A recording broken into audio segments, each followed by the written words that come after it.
તો જમ્મુ કાશ્મીરના બાંદીપુરામાં આતંકીઓ ઘૂસ્યા હોવાની બાતમીની વચ્ચે સેના અને આતંકી વચ્ચે અથડામણ થવા પામી। આ અથડામણમાં ભારતીય સેનાનો એક જવાન પણ શહીદ થઈ ગયો, જ્યારે સામે પક્ષે 2 આતંકીઓ ઠાર મરાયા છે। સેનાને એવી બાતમી મળી હતી કે બાંદીપુરા વિસ્તારમાં આતંકીઓ છુપાયા છે, જેને પગલે સેનાએ સર્ચ ઓપરેશન હાથ ધર્યું। તો બીજી તરફ સોપારમાં પણ સેના અને આતંકીઓ વચ્ચે અથડામણ થવા પામી, જેમાં એક આતંકીએ સેના સમક્ષ આત્મસમર્પણ કર્યું હતું। આત્મસમર્પણ કરનાર આતંકીનું નામ અબ્દુલ મજીદ હોવાનું સામે આવ્યું છે।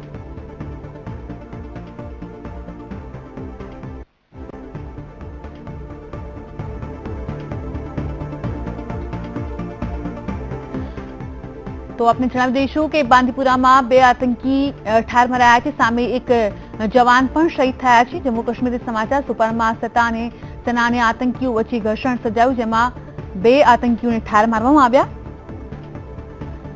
અને એક જવાન શહીદ થઈ ગયો।